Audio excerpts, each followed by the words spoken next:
बारिश के बाद हुए रोमांचक मुकाबले में आया रजत पाटीदार और विराट कोहली का तूफान। आरसीबी ने केकेआर को हराकर रचा इतिहास। नमस्कार दोस्तों, स्वागत है आपका एक बार फिर हमारे चैनल में। दोस्तों, आईपीएल 2025 का आज का दमदार मुकाबला खेला गया, जहां पर तो पहले तो बारिश ने खलल डाली, लेकिन इसके बाद हुए 5-5 के ओवर के मैच में पूरी तरीके से आरसीबी का दबदबा देखने को मिला। तो दोस्तों, हम आपको इस दमदार मुकाबले का पूरा हाईलाइट तो इस वीडियो में बताएंगे, लेकिन दोस्तों उससे पहले आप भी रॉयल चैलेंजर बेंगलोर की इस मुकाबले में दमदार जीत को देखकर खुश हैं तो इस वीडियो को एक लाइक जरूर कर दें। और साथ ही दोस्तों, आप भी चैनल पर नए हैं और अभी तक चैनल को सब्सक्राइब नहीं किया तो चैनल को सब्सक्राइब करके बेल आइकन जरूर दबा लें। तो चलिए दोस्तों, जानते हैं आज के इस बेहद ही दमदार मुकाबले का पूरा हाईलाइट शुरुआत से ही। तो दोस्तों, सबसे पहले हम बात कर लेते हैं आज के इस मुकाबले के टॉस की। तो दोस्तों, जैसे ही बारिश रुकी तो यहाँ पर टॉस हुआ, सिक्का उछाला आज के इस मुकाबले में, और लेकिन सिक्का गिरा यहाँ पर रजत पाटीदार के पक्ष में। पाटीदार ने आज के इस मुकाबले में टॉस जीतकर पहले गेंदबाजी का फैसला किया। तो वहीं पर अजिंक्य रहाणे भी पहले गेंदबाजी करना चाहते थे, लेकिन आज उन्हें आखिरकार मिली बल्लेबाजी। सुनील नारायण और क्विंटन डी कॉक आज के इस मुकाबले में पारी की शुरुआत करने उतरे। तो पहली गेंद पर क्विंटन डी कॉक के बल्ले का किनारा लेकर गेंद चौके के लिए बाउंड्री लाइन के पार गई। तो वहीं पर दूसरी गेंद पर भी उन्होंने एक और बड़ा शॉट खेला और गेंद को शानदार तरीके से स्टैंड में भेजने में कामयाब हुए। 2 गेंदों पर वो 10 रन बना चुके थे, लेकिन तीसरी ही गेंद पर यहाँ पर शानदार गेंदबाजी करते हुए भुवनेश्वर कुमार ने यहाँ पर बड़ी सफलता दिला दी और बल्ले का बाहरी किनारा लेकर गेंद सीधे पहुँच गई विकेट कीपर के दस्तानों में और क्विंटन डी कॉक के रूप में पहला झटका लगा यहाँ पर केकेआर की टीम को। क्विंटन डी कॉक ने शानदार बल्लेबाजी जरूर की और 3 गेंदों पर 10 रन बनाकर वो पेविलियन लौट गए। इसके बाद दोस्तों यहाँ पर सुनील नारायण ने अपना दमखम दिखाया। तो उन्होंने दूसरे ओवर की तीसरी गेंद पर एक बेहतरीन शॉट खेला और गेंद को पुल के जरिए बाउंड्री लाइन के पार भेजा और सीधे यहाँ पर छक्के के लिए बाउंड्री लाइन के पार गई। तो वहीं पर इसी ओवर की आखिरी गेंद पर भी अजिंक्य रहाणे के बल्ले से एक शानदार शॉट देखने को मिला, जहाँ पर उन्होंने गेंद को फ्लिक किया और पहुंचा दिया एक बार फिर से बाउंड्री लाइन के पार। तो वहीं पर इसके बाद दूसरा ओवर राशिक डालने आए तो उनके ओवर की दूसरी गेंद पर अजिंक्य रहाणे के बल्ले से बैकवर्ड स्क्वायर लेग के ऊपर से एक और दमदार छक्का देखने को मिला, जहां पर पैरों पर डाली हुई गेंद को बेहतरीन तरीके से स्टैंड में पहुंचाया। तो वहीं पर इसी ओवर की तीसरी गेंद पर भी एक बार फिर उन्होंने बड़ा शॉट खेला और एक बार फिर से गेंद को 6 रनों के लिए बाउंड्री लाइन के पार भेजा, लेकिन इस बार मिड विकेट के ऊपर से गेंद को स्टैंड में भेजने में कामयाब हुए।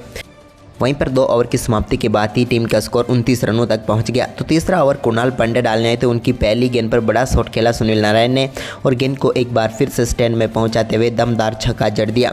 यह बेहतरीन शॉट था उनके बल्ले से, क्योंकि यहां पर खड़े खड़े उन्होंने गेंद को 6 रनों के लिए बाउंड्री लाइन के पार भेज दिया। इसके बाद दोस्तों यहाँ पर शानदार बल्लेबाजी जारी रही अजिंक्य रहाणे की भी, और इसी ओवर की चौथी गेंद पर भी उन्होंने एक और बड़ा शॉट खेला और इस बार भी बैकवर्ड स्क्वायर लेग के ऊपर से गेंद को स्टैंड में भेजते हुए अपनी पारी का एक और शानदार छक्का अजिंक्य रहाणे ने जड़ दिया। यानी कि दमदार बल्लेबाजी यहाँ पर अज्जू भाई के बल्ले से एक बार फिर से देखने को मिली। तो वहीं पर इसके बाद दोस्तों यहाँ पर चौथा ओवर डालने आए इस टीम की तरफ से यश दयाल। तो उनकी पहली गेंद पर शानदार तरीके से पैरों पर आई हुई गेंद को मिड विकेट की तरफ चौके में तब्दील कर दिया सुनील नारायण ने। तो वहीं पर इसी ओवर की तीसरी गेंद पर एक और बड़ा शॉट खेला यहाँ पर अजिंक्य रहाणे ने और एक बार फिर से गेंद को 6 रनों के लिए बाउंड्री लाइन के पार भेजा और इसी साइड में लगाया हुआ ये इनका आज के दिन का चौथा छक्का था, यानी कि स्क्वायर लेग के ऊपर से।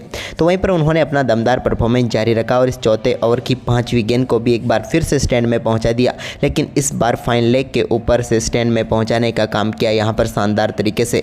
ये दमदार छक्का उनके बल्ले से देखने को मिला, यानी कि अद्भुत बल्लेबाजी अजिंक्य रहाणे कर रहे थे और आरसीबी की टीम के गेंदबाजों के परखच्चे उड़ते हुए नजर आए। इसके बाद तो दोस्तों यहाँ पर इस चौथे ओवर की आखिरी गेंद पर चौका लगाकर टीम के स्कोर को 60 रनों तक पहुँचा दिया, यानी कि 4 ओवर में ही दमदार बल्लेबाजी करते हुए केकेआर की टीम ने शानदार तरीके से 60 रन बना दिए। लेकिन 5वां ओवर तो अभी बाकी था और ये ओवर लेकर आए स्पिन गेंदबाज और उनकी पहली गेंद पर अजिंक्य रहाणे ने शानदार चौका जड़ दिया एक बार फिर से गेंद को गैप में डालते हुए, और इस बेहतरीन चौके के साथ सुयाश शर्मा के इस ओवर की आगाज हुआ। तो इसके बाद दोस्तों इसी ओवर में एक बेहतरीन चौका सुनील नारायण के बल्ले से भी देखने को मिला, जब उन्होंने तीसरी गेंद को शानदार तरीके से बेहतरीन दिशा दी और एक और चौका उन्होंने भी जड़ दिया। लेकिन अजिंक्य रहाणे ने ओवर की 5वीं गेंद पर एक शानदार शॉट खेला और गेंद को एक बार फिर से स्टैंड में पहुंचाने में वो कामयाब हुए।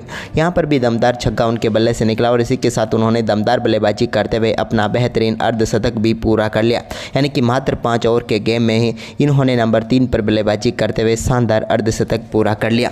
और इसके बाद दोस्तों ओवर की आखिरी गेंद पर भी उनके बल्ले से एक और शानदार शॉट निकला और गेंद को स्टैंड में पहुंचाते हुए उन्होंने शानदार छक्का जड़ दिया, यानी कि 5 ओवर के इस गेम में शानदार बल्लेबाजी करते हुए कोलकाता नाइट राइडर्स की टीम ने 79 रन बनाए, यानी कि 80 रनों का लक्ष्य रखा और इस लक्ष्य का पीछा करने उतरे विराट कोहली और फिलिप सेल्ट। तो पहली गेंद पर फिलिप सेल्ट ने शानदार तरीके से कवर की तरफ एक शानदार चौका जड़कर शानदार आगाज कर दिया यहाँ पर इस लक्ष्य का पीछा करने का।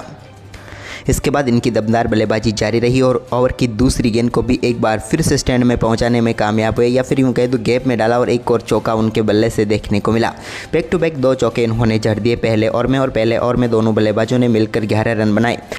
लेकिन दूसरे ओवर में फिलिप सेल्ट ने एक बार फिर से आक्रामक खेल दिखाया और यहां पर भी शानदार बल्लेबाजी करते हुए पहली गेंद पर शानदार चौका लगाया। इस बार उन्होंने गेंद को मिड विकेट की तरफ से भेजा और एक और शानदार चौका जड़ दिया।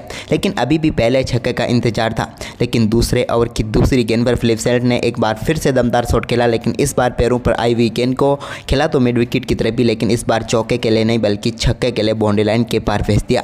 इसके बाद यहाँ पर विराट कोहली ने भी शानदार बल्लेबाजी करते हुए एक बड़ा शॉट खेलते हुए अपनी पारी का पहला छक्का उन्होंने जड़ दिया। अब पूरी तरीके से यहाँ पर मुकाबले में पकड़ बना चुकी थी आरसीबी की टीम, क्योंकि 2 ओवर की समाप्ति के बाद स्कोर वापस इस टीम का 28 रन हो गया था। लेकिन इसके बाद तीसरा ओवर डालने आए वरुण चक्रवर्ती के ओवर में भी एक शानदार चौका पहली गेंद पर विराट के बल्ले से देखने को मिला। तो इसी ओवर में दमदार बल्लेबाजी करते हुए एक और बड़ा शॉट खेलने में कामयाब हुए फिलिप सेल्ट, जहां पर उन्होंने गेंद को शानदार तरीके से सामने की तरफ खेला और सीधे गेंद को 6 रनों के लिए बाउंड्री लाइन के पार भेज दिया। लेकिन इसी ओवर में वरुण चक्रवर्ती ने फिलिप सेल्ट को चलता कर दिया और फिलिप सेल्ट आउट होकर पवेलियन लौटे, यानी कि 3 ओवर की समाप्ति के बाद टीम का स्कोर 41 रन तक पहुंच गया। इसके बाद हर्षित राणा चौथा ओवर लेकर आए तो उनके ओवर में विराट ने दमदार बल्लेबाजी करते हुए पहली गेंद को स्टैंड में पहुंचाया और छक्का जड़ दिया। इसके बाद दोस्तों आखिरी ओवर में 22 रनों की जरूरत थी, लेकिन अब स्ट्राइक पर आ चुके थे रजत पाटीदार और गेंदबाजी करने आए सुनील नारायण। तो सुनील नारायण की पहली गेंद पर बड़ा शॉट खेलते हुए गेंद को 6 रनों के लिए बाउंड्री लाइन के पार भेजा लॉन्ग ऑन के ऊपर से, और इस छक्के के साथ ही अब 5 गेंदों पर 16 रनों की जरूरत थी इस मुकाबले को जीतने के लिए आरसीबी को। और यहाँ पर दमदार बल्लेबाजी कर रहे थे रजत पाटीदार, तो वहीं पर उन्होंने पहली गेंद पर छक्का जड़ने के बाद दूसरी गेंद को शानदार तरीके से खेला और बेहतरीन शॉट खेलते हुए गेंद को कैप में डाला और चौके के लिए बाउंड्री लाइन के पार भेज दिया। अब 4 गेंदों पर 12 रनों की जरूरत थी, लेकिन तीसरी गेंद को भी उन्होंने पैरों पर आई हुई गेंद को चौके में तब्दील कर दिया और शानदार चौका जड़ा, यानी कि अब यहाँ पर टीम को जीत के लिए 3 गेंदों पर 8 रनों की जरूरत थी। इसके बाद यहाँ पर 2 गेंदों पर तो 2-2 रन यहाँ पर इन दोनों ने भागे, लेकिन आखिरी गेंद पर शानदार शॉट खेलते हुए एक बार फिर से गेंद को चौके में तब्दील कर दिया रजत पाटीदार ने, और आखिरी गेंद पर दमदार बल्लेबाजी करते हुए बेहतरीन जीत यहाँ पर मिल गई रॉयल चैलेंजर बेंगलोर की टीम को। और दमदार तरीके से इस मुकाबले में विराट कोहली, रजत पाटीदार और फिलिप सेल्ट के दमदार परफॉर्मेंस के दम पर मुकाबले को जीत लिया। हालांकि विराट का योगदान कम जरूर था, लेकिन दमदार साथ उन्होंने दिया, लेकिन बाकी बल्लेबाजों ने काम कर दिया। तो आपको ये बारिश के बाद हुआ मुकाबला कैसा लगा, हमें कमेंट करके ज़रूर बताएं।